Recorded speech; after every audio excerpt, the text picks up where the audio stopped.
নমস্কার বন্ধুরা, আমি সুষমাস ব্লগে আবার তোমাদের সবাইকে স্বাগত জানাচ্ছি।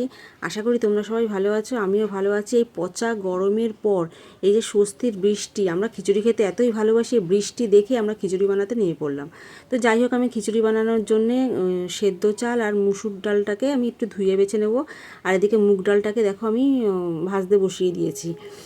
আর কিছু সবজি নিয়ে নিয়েছি, বরবটি, আলু, মিষ্টি আলু, কুমড়ো, এই সবজিগুলো দিয়ে আমি খিচুড়িটা করব। ঘরে যা ছিল তাই নিয়ে নেমে পড়লাম। তো এদিকে মিক্সিতে আমি আদা আর গোটা জিরা, কয়েকটা কাঁচা লঙ্কা পেস্ট করে নেব। আর এদিকে দেখো আমি কড়াই বসিয়ে দিয়েছি। কড়াইতে সর্ষের তেল, অবশ্যই রান্নাটা সর্ষের তেলেই করতে হবে। সর্ষের তেলের মধ্যে 5 ফোড়ন আর শুকনো লঙ্কা, তেজপাতা ফোড়ন দিলাম। ফোড়ন দেওয়ার পরে একটু ভাজা ভাজা করে এবার আমি আলুটাকে দিয়ে দেবো। আলুটা একটু ভাজা ভাজা হয়ে যাওয়ার পর দিয়ে দিলাম কুমড়োটাকে একটু নেড়ে চেড়ে নেব। নেড়ে চেড়ে নেওয়ার পর এবারে দিয়ে দেবো মিষ্টি আলুটাকে একটু নাড়াচাড়া করে একটু ভাজা ভাজা করে নিতে হবে। ভাজা ভাজা করে নিলে না পরে খিচুড়িটা জলটা ছাড়ে না। এবার দেখো ভাজা ভাজা করে নেওয়ার পর আমি ওই যে আদা জিরা লঙ্কা বাটাটা দিয়ে দিলাম। দিয়ে একটু আদা জিরা লঙ্কা বাটাটা ভাজা ভাজা করে নেওয়ার পর দিয়ে দিলাম টমেটো কুচিটা দিয়ে একটু নাড়াচাড়া করে ভাজা ভাজা করে নেওয়ার পর দিয়ে দেবো এর মধ্যে নুনটা দেওয়াতে একটু নাড়াচাড়া করে নেব। নুনটা দেওয়ার পরে এবারে তারপরে দিয়ে দেবো হলুদের পর এবারে দিয়ে দেবো একটু শুকনো লঙ্কার গুঁড়ো। আর জিরের গুঁড়ো দেবো না, যেহেতু আমি জিরেটাকে পেস্ট করেছি।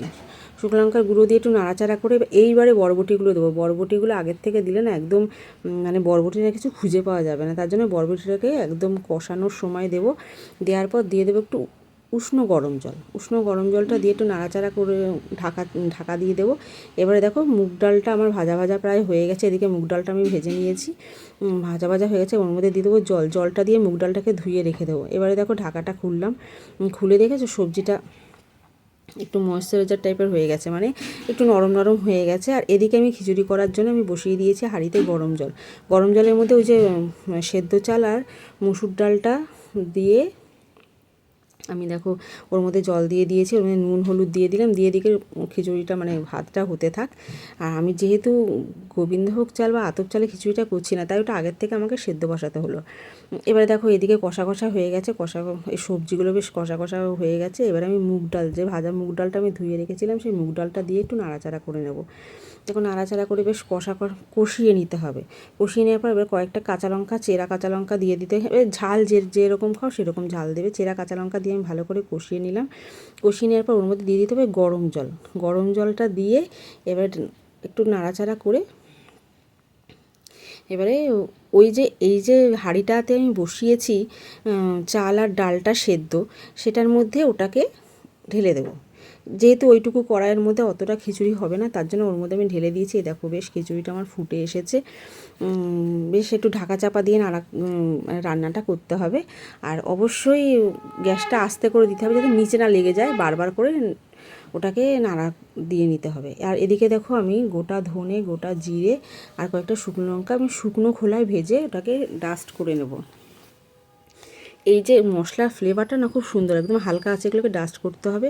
আর এদিকে দেখো আমার খিচুড়ি প্রায় ফুটে এসেছে, খিচুড়ি প্রায় রেডি, মানে প্রায় হয়েই গেছে খিচুড়িটা। তোমরা বাড়িতে করে দেখো, খিচুড়িটা খুব সুন্দর টেস্ট হবে করতে, সেদ্ধ চালেই করো।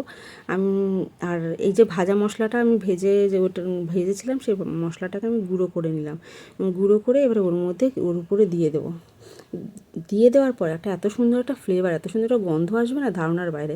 এবারে ওই যে রান্নার ব্যালেন্সের জন্য একটু চিনি দিয়ে দিতে হবে। দেখেছো খিচুড়িটা কত সুন্দর ঘন হয়ে এসছে। আর এরকম লম্বা লম্বা বেগুন ভাজা, তা না হলে কি হয়।